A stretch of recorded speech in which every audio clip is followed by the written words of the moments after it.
It didn't start with a dream. It started with a rule. NASCAR had just drawn a line in the sand.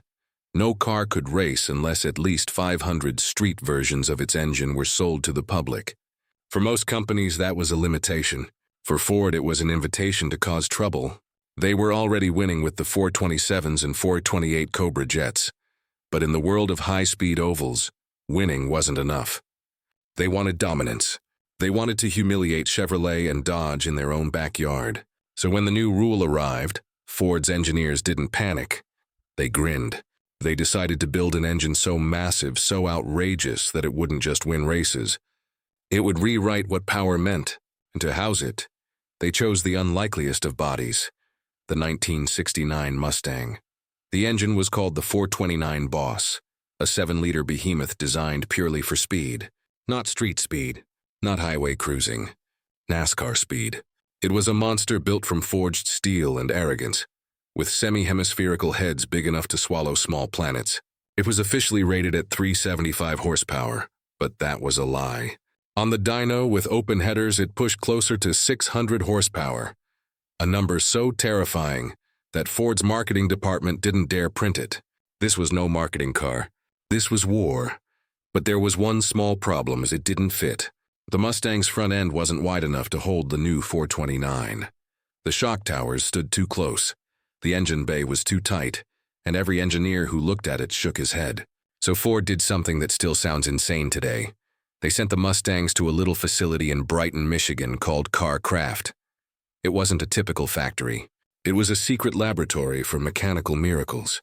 Kar Kraft cut the engine bay apart, widened the frame, dropped the front suspension, and rebuilt the car from the inside out, just to make room for that massive engine block.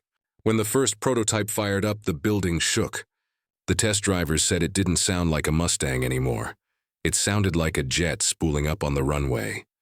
From the outside, though, it didn't shout. It glared. The Boss 429 wore its power with quiet menace. A massive hood scoop, a subtle chin spoiler, and a badge that didn't boast. Just declared Boss. It was lower, wider, heavier in the nose, and completely unlike any other Mustang. It didn't dance through corners. It bullied them. It didn't whisper confidence. It roared defiance. When you stood next to one, you could feel the engine's heat before it even started, like standing beside a furnace that somehow had a pulse. And when you turned the key, everything changed. The deep, uneven idle of the 429 didn't sound mechanical. It sounded alive. Every piston stroke felt like a heartbeat. The exhaust note wasn't a growl. It was thunder rolling through steel. At low speeds, it shook windows. At high speeds, it made the air itself move. The clutch was brutal, the shifter heavy, and the steering demanded strength. But when you nailed that throttle, when the revs climbed past 6,000 and that semi-hemi began to scream, the car stopped being a machine. It became a living thing. 0 to 60 came in under 6 seconds, but the numbers didn't tell the story. The Boss 429 wasn't about time. It was about domination. It was Ford's way of saying, we can play by your rules and still break you. It existed because NASCAR forced their hand, and Ford answered with pure violence. Every piece of it, from the magnesium valve covers to the high-rise aluminum intake, was engineered to terrify competition, not impress the public. It was barely street legal, and everyone knew it. Yet there was something almost artistic about it. The way the massive scoop rose from the hood like a volcano, the way the rear tires gripped the pavement, leaving black signatures on the road, the way the car demanded your respect before you even got behind the wheel. Driving a Boss 429 wasn't comfortable. It was physical, exhausting, and often terrifying. But that's exactly why enthusiasts fell in love with it. It wasn't perfect. It was powerful.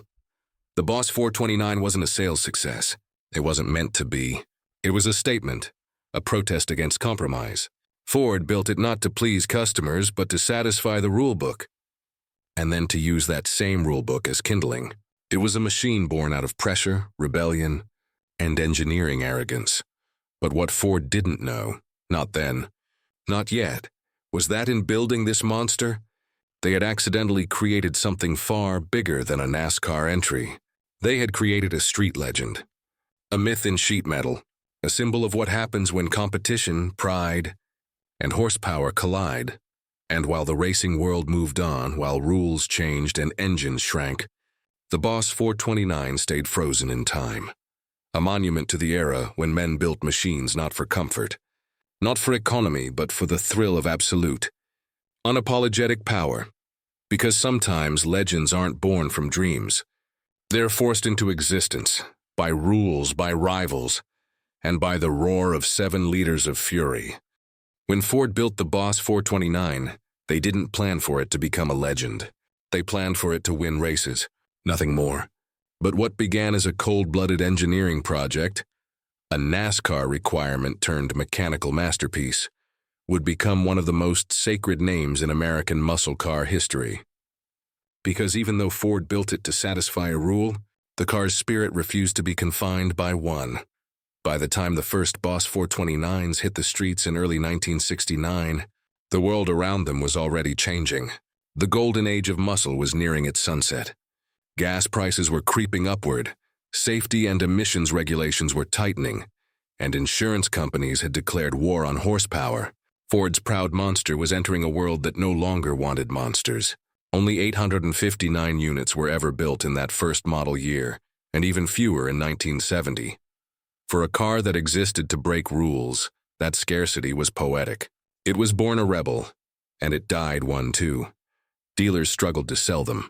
The price tag, nearly $4,800 in 1969, made it one of the most expensive Mustangs ever produced. Buyers didn't understand it. It wasn't built for drag racing like the Cobra Jet. It wasn't comfortable enough for long drives. And for all its power, it didn't win trophies on the street, because it wasn't supposed to. The Boss 429 was designed to dominate NASCAR ovals, not boulevards. It was a racehorse forced to wear city shoes. But while showrooms went quiet, racetracks did not. Beneath the polished floors and corporate frustration, that engine, that massive 429 semi-hemi V8, was already rewriting history. In NASCAR, it was unstoppable. Drivers like Cale Yarborough and David Pearson took Ford's 429-powered stock cars to victory after victory, hitting speeds that terrified officials and humbled rivals. On the track, Ford's dominance became so absolute that even GM engineers started attending races in disguise, just to study how the 429 breathed. Back on the streets, the car's legend was quietly brewing. Those few who owned one knew what they had, something rare, unpredictable, and alive. They described the Boss 429 as the car that didn't talk to you. It growled at you. At idle, it rumbled like a volcano waiting to erupt. Press the clutch and the world fell away. The hood scoop trembled. The exhaust roared. And with one hard shift, the car transformed from muscle to madness. For anyone lucky enough to drive it, it wasn't about speed anymore. It was about emotion. The way the engine pulled at your chest. The way it made fear feel beautiful. But then came the silence. By 1971, new emissions laws strangled big blocks. Gas shortages crippled sales. The muscle era collapsed under its own weight. Ford quietly retired the Boss name, and with it, the most brutal engine they had ever built. For a while, the 429 faded into memory, a whisper between mechanics and collectors, a ghost from the loudest decade America ever lived through. And then, decades later, it came back, not as a car, but as a story. Collectors began hunting them down. VN lists circulated. Photos of old, rusted Boss 429s hiding in barns started appearing on car forums. One by one, survivors were rescued, restored, and reborn. When the first pristine example rolled onto the auction block, the crowd didn't cheer. They went silent. The auctioneer paused before announcing it. The hammer fell. The price? Over $500,000. And that was just the beginning. Today, a clean, original Boss 429 can easily command over $1 million. A staggering amount for a car that once gathered dust in dealer lots. But for true enthusiasts, it's not about the price. It's about what it represents.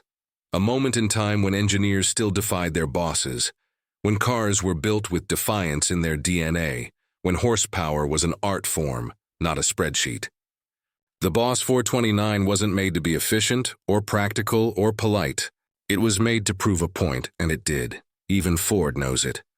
When they resurrected the Boss name in modern Mustangs, they didn't just borrow history, they honored it. Every time a new Mustang fires up somewhere in its bloodline, the 429's pulse still beats. You can hear it in the exhaust note, that low, proud rumble that sounds like an echo from 1969. Stand next to an original today, and you'll feel it. The long hood, the broad stance, the perfect symmetry between elegance and aggression. The 429 badge on the fender still commands silence. When the key turns, the air thickens. The car shakes like it's trying to remember who it once was. A king, a warrior, a legend. And as the exhaust bellows through the air, you realize something profound. Ford didn't build the Boss 429 for sales. They built it for legacy. They built it because competition demanded greatness, and engineers answered with madness.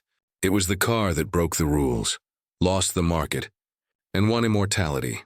More than 50 years later, its roar still carries the same message. Greatness isn't made by approval. It's forged by defiance. That's why when a Boss 429 rolls by, people don't just watch it. They feel it. They don't hear an engine. They hear history, rebellion, and the last heartbeat of an era that refused to be tamed.